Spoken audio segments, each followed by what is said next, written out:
Bem-vindo! Que bom ter você aqui! Não assista a este culto. Participe dele. Reúna toda a sua família. Compartilhe com os amigos. Esqueça as distrações. E desligue-se de tudo.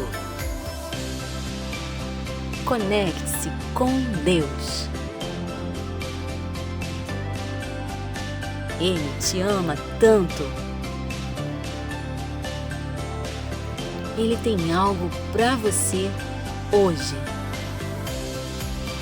Não importa onde você está. Vamos juntos adorá-lo. E dedicar tempo à sua palavra.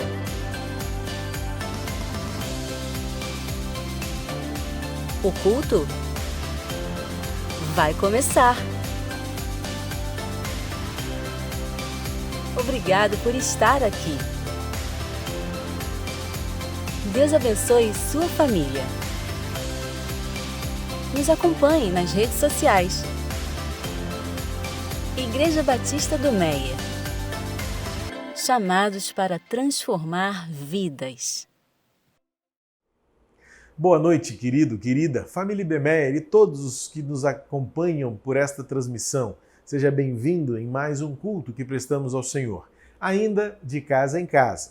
Estamos juntos, firmes no propósito de viver para adorar ao Senhor em meio a toda esta pandemia, tantas incertezas, tantas notícias que têm trazido tristeza ao nosso coração, mas continuamos firmes em Jesus. Que bom que você está comigo aí na sua casa, que bom que nossas famílias estão reunidas novamente para celebrar o amor de Jesus. Hoje é quarta de vida plena, aquele culto onde nós concentramos a nossa atenção na palavra de Deus para ter dela um estudo prático e aplicável ao nosso viver. Estamos estudando as bem-aventuranças e chegamos a mais uma delas, já já a gente começa o nosso estudo, mas por enquanto é o momento de iniciar o nosso culto e preparar o nosso coração para este tempo. Então, concentre o seu coração, sua mente, foque sua atenção neste tempo onde nós vamos parar o que estamos fazendo em nossa volta para celebrar o amor de Jesus por nós. Ele é fiel, ele é bondoso, ele é generoso e ele é Deus. E por isso que nós o adoramos neste momento. Aproveita esse tempinho de início do nosso culto para você inscrever-se no nosso canal, se ainda não é inscrito, clicar no sininho para receber notificações de novos vídeos que porventura coloquemos aqui em nosso canal e também aproveite para compartilhar o nosso link. Aí tem essa setinha que dá várias opções, Facebook, Instagram, Twitter e outras redes sociais, para você jogar na sua rede social a nossa transmissão online agora, ou então o link que você deve ter recebido em seu WhatsApp, o link que nós enviamos para toda a membresia, envie para os seus contatos, faça multiplicar esta transmissão para que vidas sejam alcançadas e abençoadas pelo poder e o amor que há em Jesus Cristo.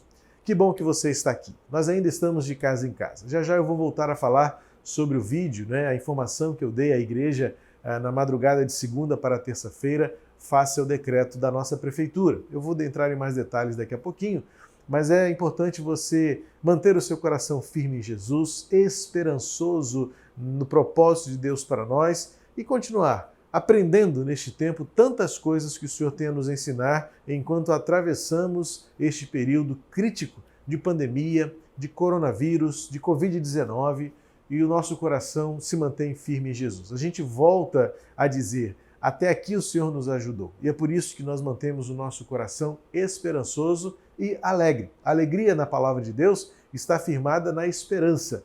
Tem pouco a ver com estado de espírito, tem pouco a ver com sensação, tem a ver com a esperança que temos de que Deus é bom o tempo todo e de que Ele tem um propósito em todas as coisas que estão à nossa volta. Este é o tempo de adorar ao Senhor. E Gabriel irá nos conduzir mais uma vez em louvor. Temos a Fernanda trazendo memória ao nosso coração daquilo que somos como igreja, ainda que estejamos agora afastados uns dos outros. Nós vamos pedir ao Senhor que abençoe nossa vida neste tempo de transmissão. Você da sua casa, eu da minha, e este tempo de culto online onde celebramos ao Senhor por tudo que Ele é, por tudo que Ele tem feito. O Senhor nos trouxe até aqui e até aqui o Senhor nos tem ajudado e é por isso que nós louvamos e adoramos o nome dEle. Vamos orar? Pai querido, em nome de Jesus, obrigado por tua igreja reunida mais uma vez, por meio desta transmissão, usando a internet como um veículo tão precioso para este tempo de distanciamento social. Obrigado porque temos abençoado vidas, temos alcançado tantos lares por meio dos nossos cultos, das nossas transmissões, da palavra compartilhada.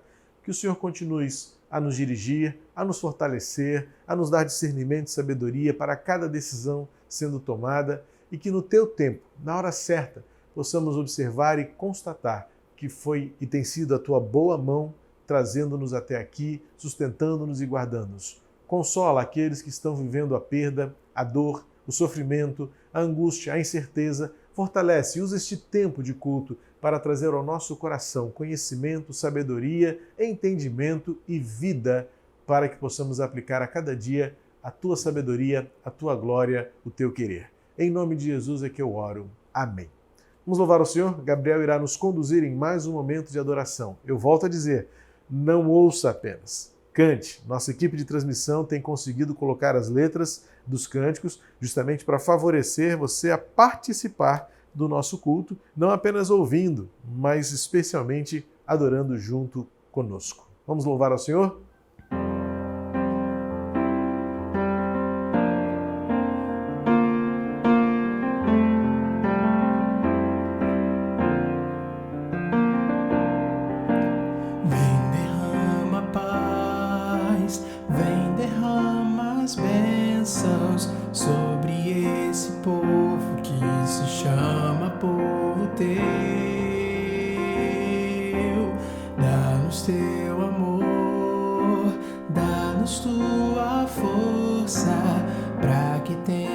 Não venham a nos desviar e a glória seja dada a ti pelo que tens feito, pelo que tens sido, pelo que farás em nós. Adora o Senhor. Vem, derrama paz, vem, derrama as bênçãos sobre esse povo que se chama povo teu. Dá-nos teu amor, dá-nos tua força, para que tentações não venham a nos desviar. Seja dada a ti, pelo que tens feito, pelo que tens sido, pelo que farás em nós. E a glória seja dada a ti, pelo que tens feito, pelo que tens sido, pelo que farás em nós, pelo que farás em nós, pelo que farás em nós.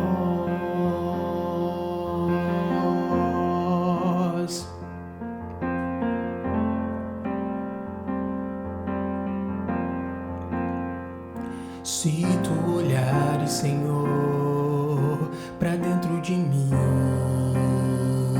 nada encontrarás de bom,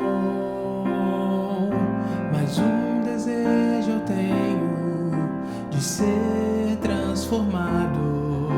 Preciso tanto do teu perdão, dá-me um novo coração. Coração igual ao teu, meu mestre, dá-me um coração igual ao teu, coração disposto a obedecer, cumprir todo o teu Dá-me um coração igual ao teu. Se tu olhares, Senhor, pra dentro de mim, nada encontrarás de bom. Mas um desejo eu tenho de ser transformado. Preciso tanto do teu perdão. Dá-me um novo coração. Dá-me um coração igual ao teu, meu mestre. Dá-me um coração igual ao teu, coração disposto a obedecer, cumprir todo o teu querer. Dá-me um coração igual ao teu. Ensina-me a amar o meu irmão, a olhar com os teus olhos, perdoar com teu perdão. Enche-me com teu Espírito, endireita os meus caminhos. Ó Deus, dá-me um novo coração. Enche-me com teu Espírito, endireita os meus caminhos. Ó Deus, dá-me um novo coração. Dá-me um coração igual ao teu, meu mestre. Dá-me um coração igual ao teu, coração disposto a obedecer, cumprir todo o teu querer. Dá-me um coração igual ao teu, coração disposto a obedecer, cumprir todo o teu querer. Dá-me um coração igual ao teu.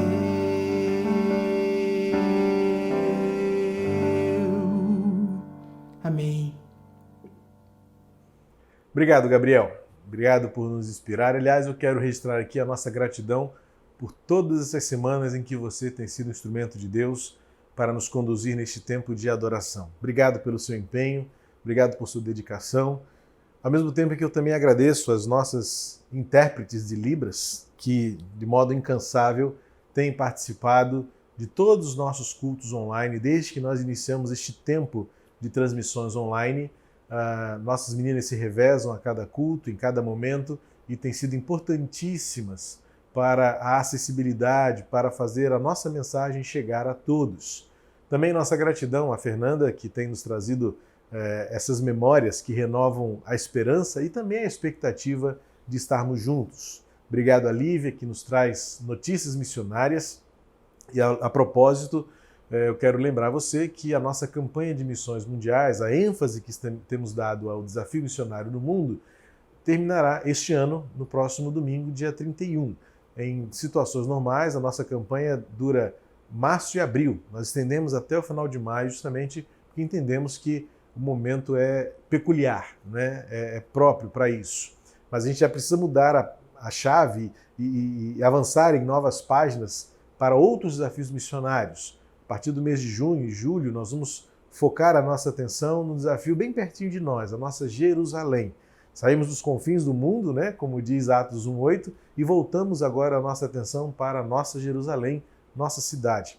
Então vamos ter ênfase e notícias do que tem acontecido, nosso desafio em nossa cidade. Eu quero agradecer a Deus por essa equipe maravilhosa que Deus trouxe para este tempo com uma forma tão específica. Gente que atua e trabalha semanalmente, vários dias da semana, para que você tenha acesso aos nossos cultos online.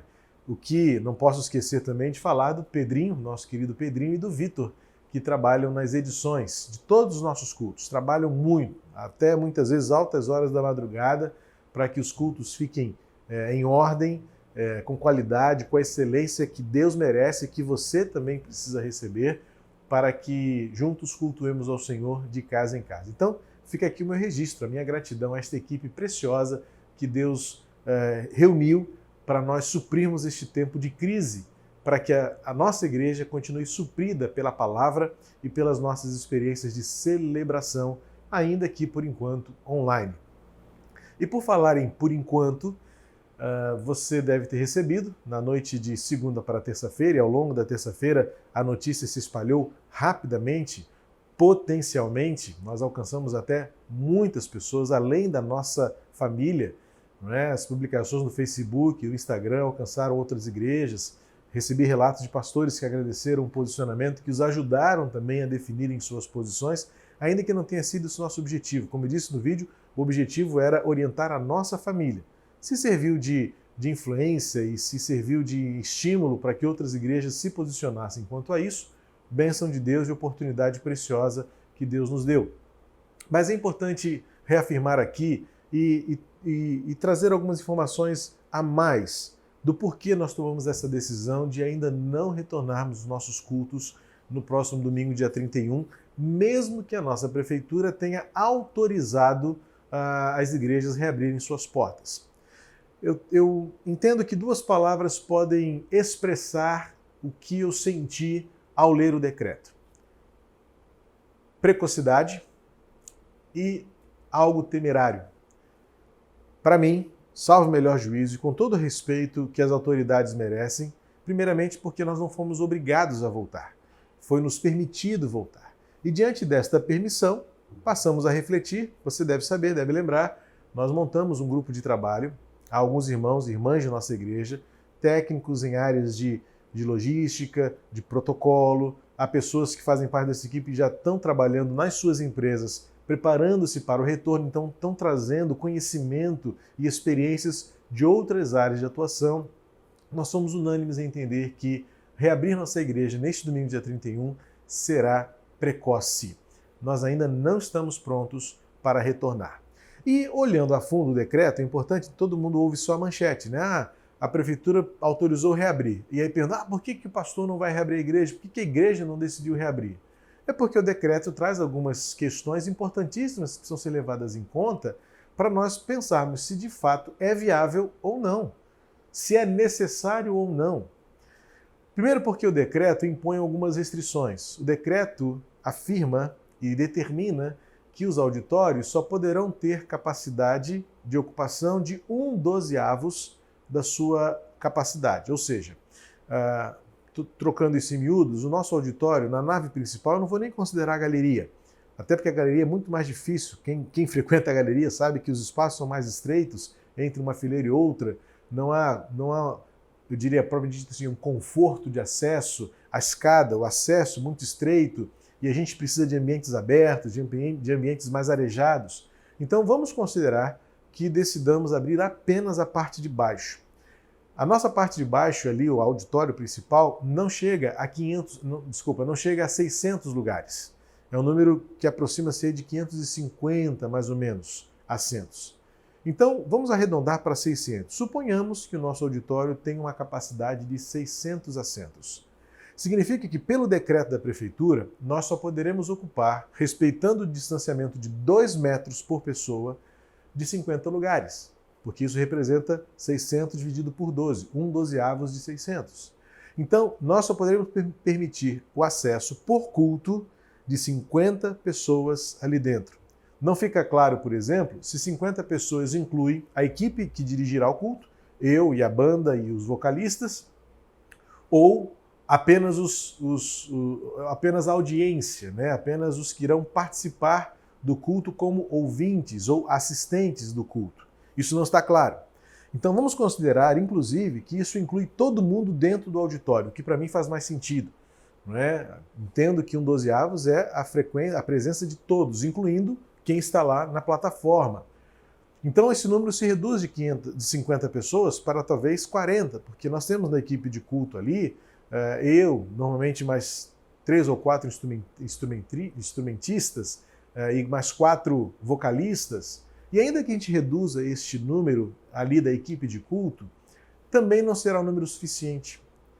E um número razoável para a gente dizer que a igreja voltou a se reunir na coletividade.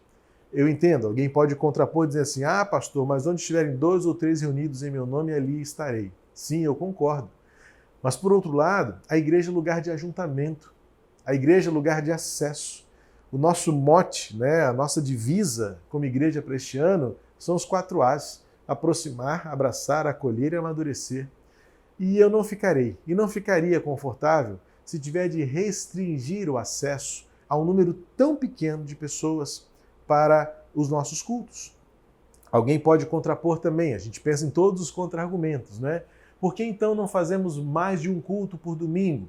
Poderíamos sim fazer talvez uns 5 cultos por domingo, para termos aí uma audiência total de 250 pessoas. O problema é que entre um culto e outro nós precisamos dar tempo para as pessoas saírem e as demais entrarem sem que haja contato e aproximação. Isso traz dificuldades logísticas. Um outro detalhe, entre um culto e outro, seria impossível realizá-lo sem que antes nós sanitizássemos e higienizássemos todo o ambiente de culto. E isso é custo. Cada aplicação daquele produto que até nós recebemos de presente, vocês viram no IBR Notícias do domingo, nós ganhamos de uma empresa que quis nos presentear. Mas aquele produto, ele tem custo, ele é caro. Ainda mais se formos fazer 5 aplicações por domingo, nós vamos ter uma equipe de plantão para isso, ou seja, o custo aumenta, a despesa aumenta. E nós não estamos em momento de aumentar as despesas.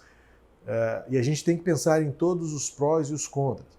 Outra coisa, o decreto determina, impõe, que pessoas maiores de 60 anos não vão ao culto, estão proibidas de irem ao culto, ou seja, mais restrições. Eu prefiro que isso não fosse uma proibição, mas sim uma sugestão. Há pastores, por exemplo, que têm mais de 60 anos, eu não tenho ainda, mas o pastor Pedro estará proibido de ir ao culto presencial pela sua idade, mais de 60 anos. Será que este é o raciocínio que nós devemos ter pelo afã e pela expectativa de voltarmos aos cultos presenciais? Ademais, a lei também determina que crianças não poderão ir aos cultos. Significa que pais com crianças não poderão ir ao culto ainda. Nosso módulo infantil de juniores não poderão estar abertos, não poderemos dar o suporte para as famílias, porque não poderemos acolher as crianças ainda. Ou seja, há tantas restrições, há tantos fatores de dificuldade que a gente entende que ainda não é o momento. E aí, pensando não apenas na questão das dificuldades, mas também na proatividade pela prevenção, entendemos que não é o momento ainda de nos reencontrarmos, porque o contágio ainda está muito alto.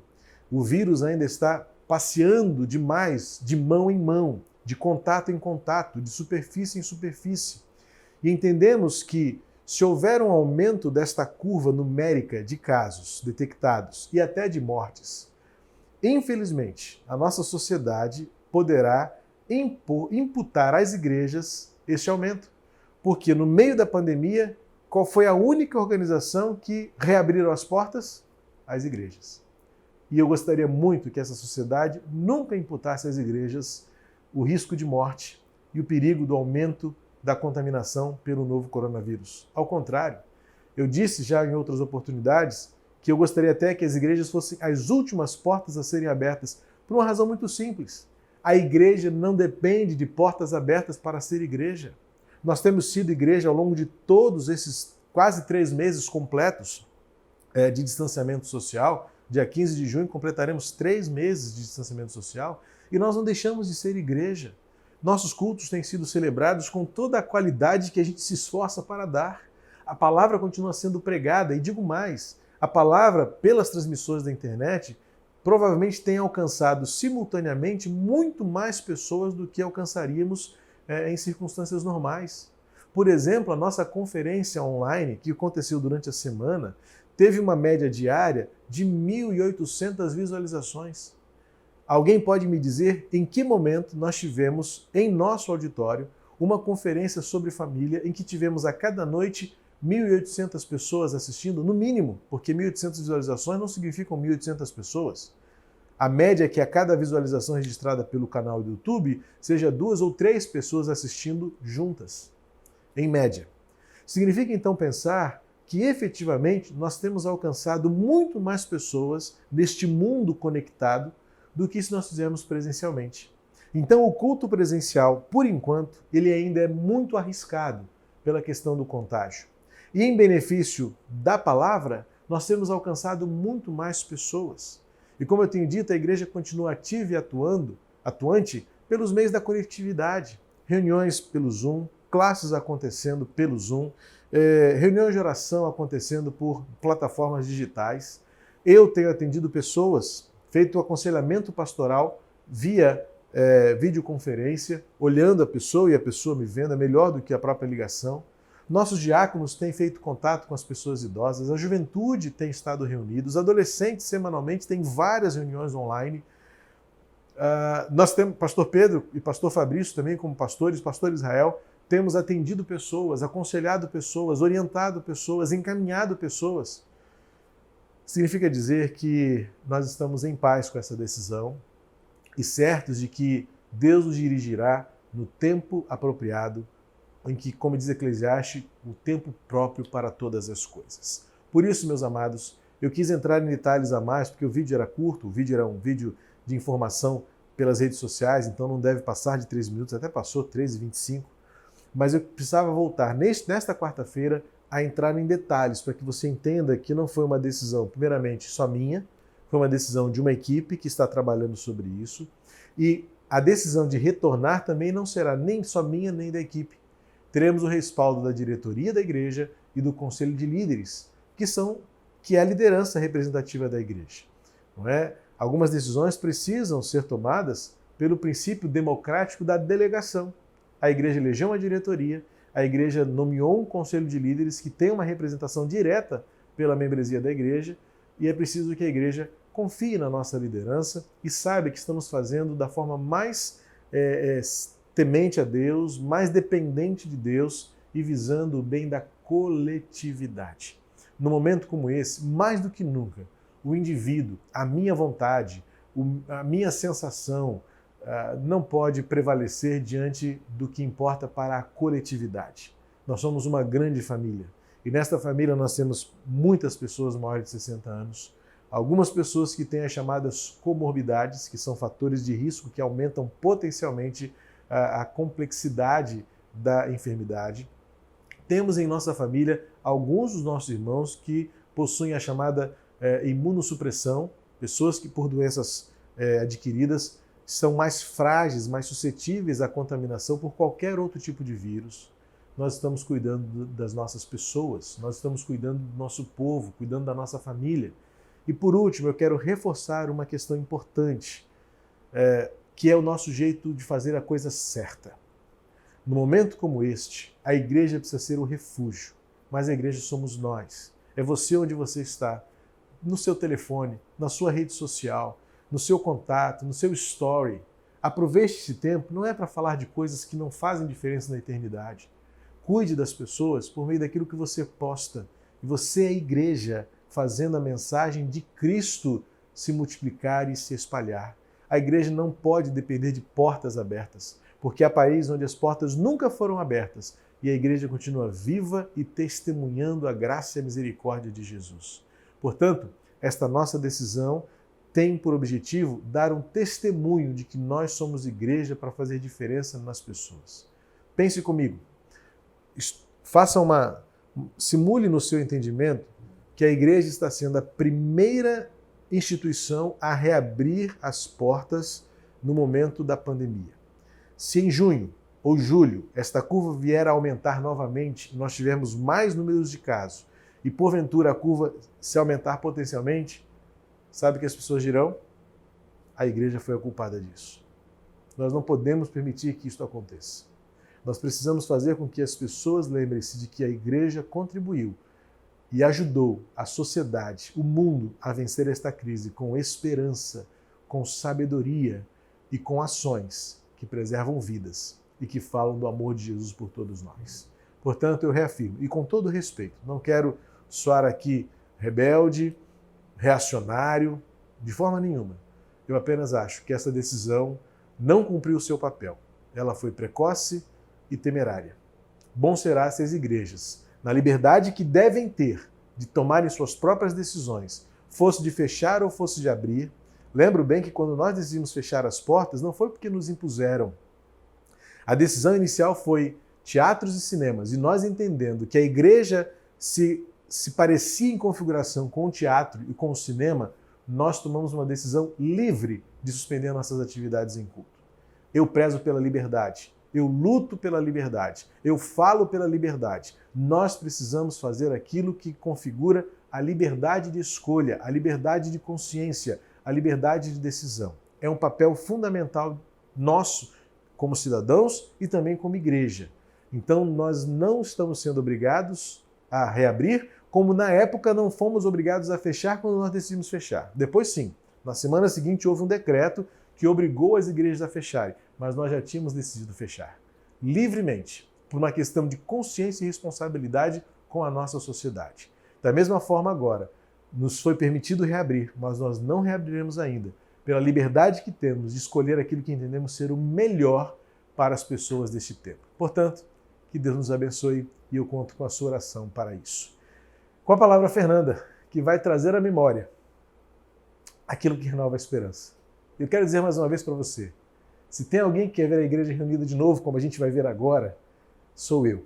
Portanto, não tenha nenhuma dúvida de que eu almejo com muita expectativa o dia que isto vai acontecer. Mas, por enquanto, não é possível. Não é sábio. Não é bom para nenhum de nós. Portanto, nós continuaremos sendo igreja de casa em casa. E Deus vai nos abençoar. É a minha oração, a minha expectativa. Que Deus nos abençoe por isso, em nome de Jesus. Olá, igreja! Que bom estarmos juntos mais uma vez por meio dessa transmissão. Ainda que de casa em casa, podemos juntos adorar o nome do nosso Deus, como família que somos no Senhor. Hoje, junto ao coro jovem, nós celebraremos a bondade do Senhor e o fato de nele nós sermos mais que vencedores. Nós atravessaremos qualquer dificuldade, nós atravessaremos esse tempo com a companhia do Senhor. Ele que olha nos nossos olhos e diz, vamos, Ele está conosco e nos ergue todas as manhãs. Nós celebramos ao Senhor porque a sua misericórdia se renova todos os dias e nele nós temos paz. Louvado seja o nome do nosso Deus e que isso não sirva só para que a gente se anime e vá adiante, mas que a gente também possa refletir isso na vida de outras pessoas que nos cercam, das pessoas que recebem nossos telefonemas, das pessoas com quem nos comunicamos, mesmo que remotamente nesse tempo, que sejamos bênção onde quer que nós estejamos. Louvado seja o nome do nosso Deus por isso.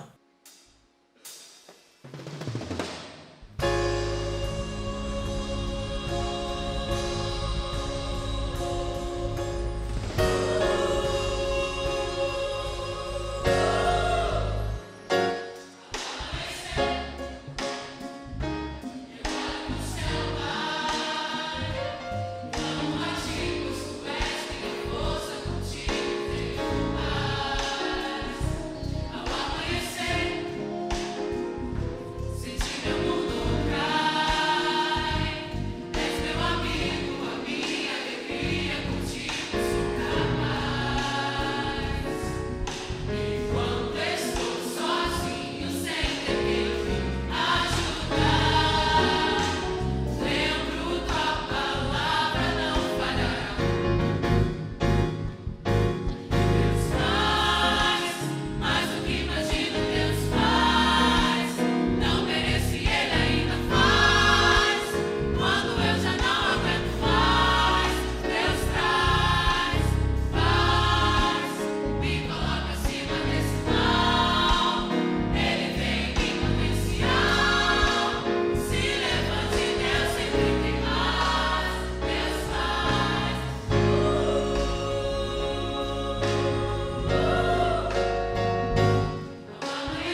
Como é bom vermos nossos jovens novamente cantando, como é bom ver a igreja reunida.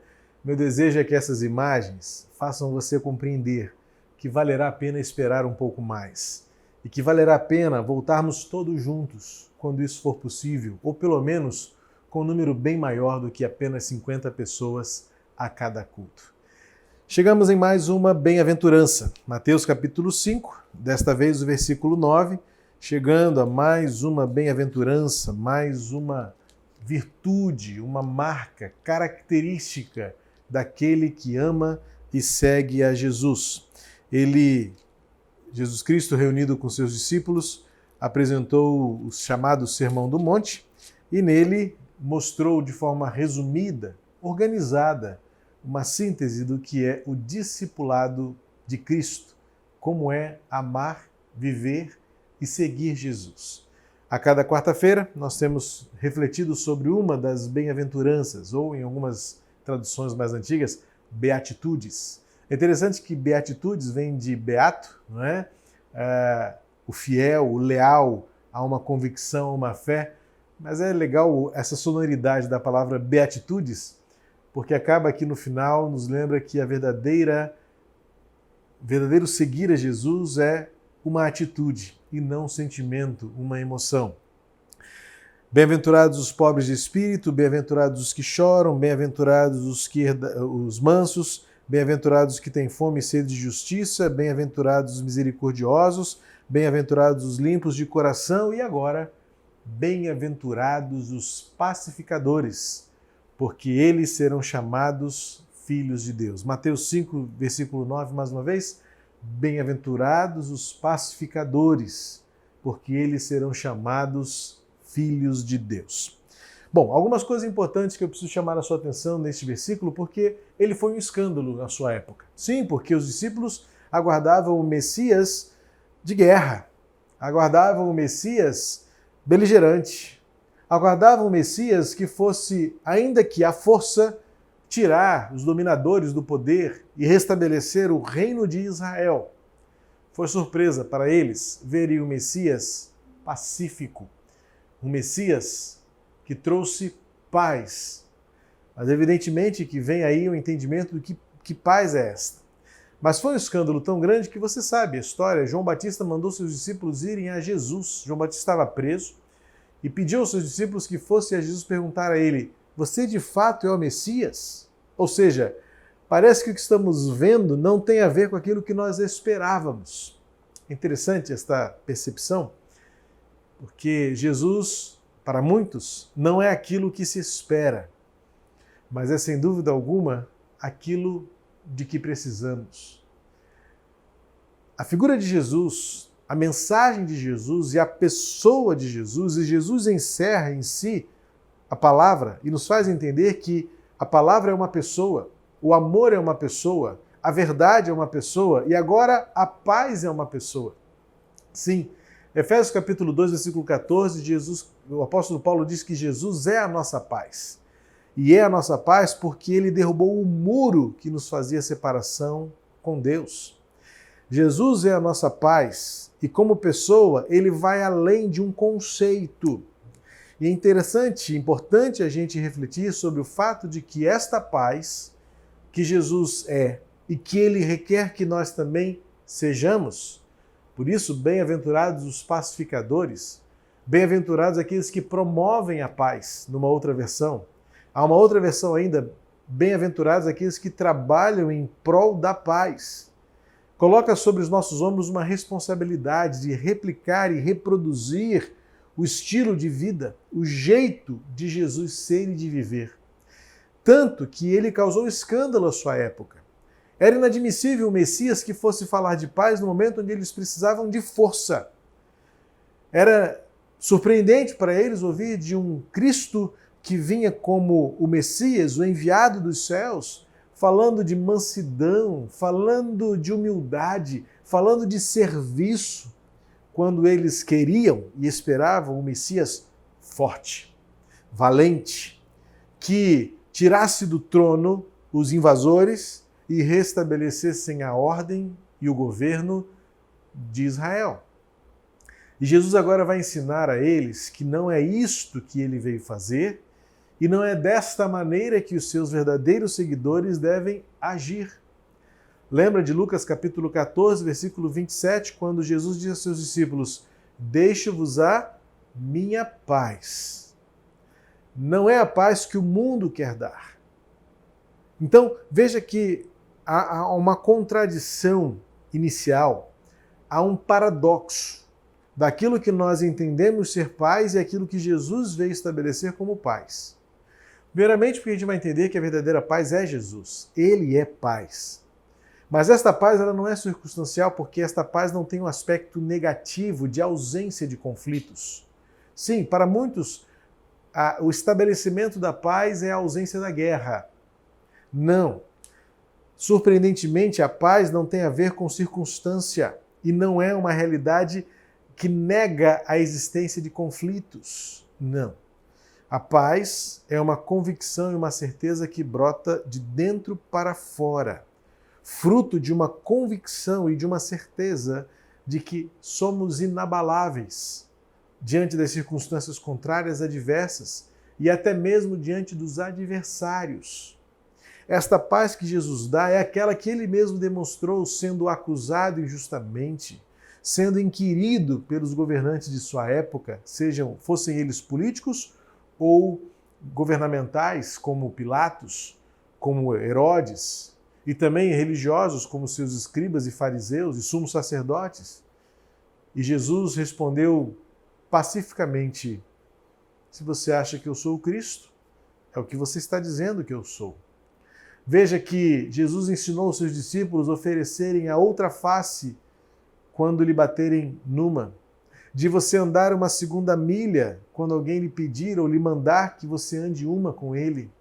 Veja que a paz que Jesus Cristo dá não tem a ver com esta subserviência humilhante, mas sim uma atitude de entrega humilde, de tal maneira em que você seja o agente da reconciliação, que você seja, pela sua atitude, o ato de constrangimento, de aplacar a ira, de envergonhar o ofensor, e como diz o apóstolo Paulo em Romanos capítulo 14, de amontoar brasas sobre aquele que lhe ofende.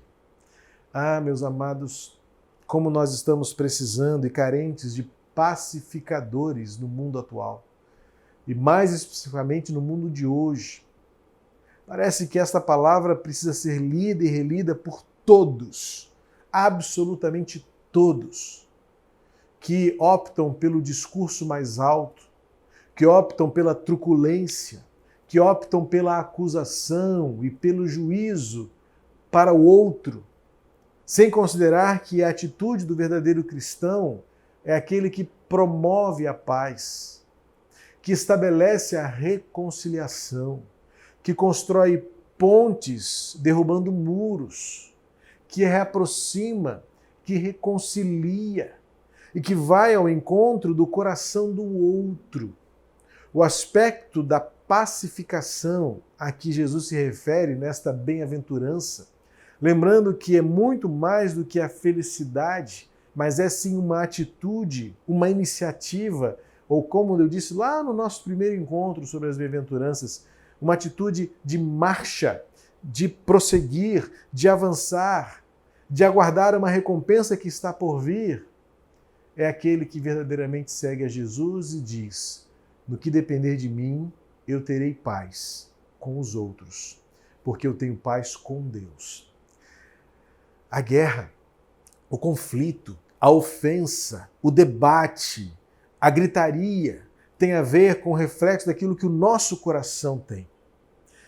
Temos paz porque temos paz com Deus. Isso traz ao coração serenidade, confiança, a capacidade de gerir suas emoções, fruto dos seus sentimentos e dizer assim: no que depender de mim não haverá conflito, no que depender de mim não haverá debate, no que depender de mim não haverá guerra, no que depender de mim haverá paz.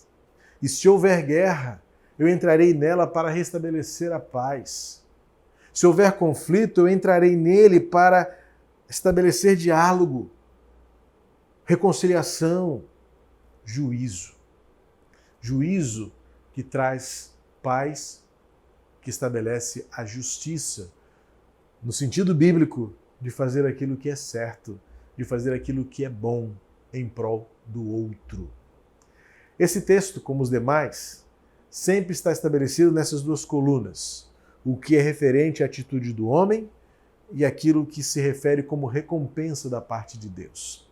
E esta recompensa, ela é algo imensurável, não quantificável, porque é algo que Jesus diz assim: os pacificadores serão reconhecidos, serão chamados filhos de Deus. Essa expressão filho de Deus para a língua hebraica tem a ver com a essência. Tanto é que Barnabé, no livro de Atos, ele é chamado de filho da consolação. Poderia ser chamado de consolador, mas ele é chamado de filho da consolação porque as suas atitudes mostram o que gera, o que norteia a sua vida, a sua essência. Veja que o que Jesus está dizendo é que aqueles que estabelecem a paz no mundo em que vive, aqueles que promovem a paz, são reconhecidos como alguém que, na sua essência, revela o próprio Deus. Olha o tamanho da responsabilidade. Olha o tamanho do nosso papel no mundo de hoje, na geração que vivemos, à luz daquilo que então entendemos ser o nosso papel, a nossa responsabilidade como seguidor de Jesus. Como cristãos, a nossa atitude deve ser única por meio de nós: paz, reconciliação, reaproximação. Porque Jesus é a nossa paz. A paz não é um conceito, a paz não é uma utopia, a paz é uma pessoa. Jesus visto em nós e nós sendo reconhecidos como tais.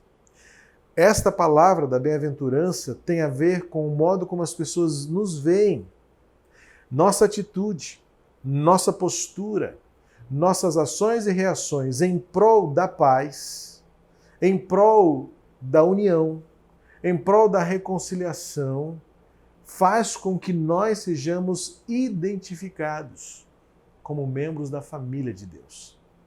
Eu quero terminar a minha palavra desta bem-aventurança fazendo você compreender melhor ainda o que significa, usando a palavra de Deus pela ótica de Eugene Peterson. Mais uma vez faço referência à versão A Mensagem, a tradução à Mensagem. E olha como ele relê e reescreve esta bem-aventurança. Abençoados são vocês que conseguem mostrar que cooperar é melhor que brigar ou competir.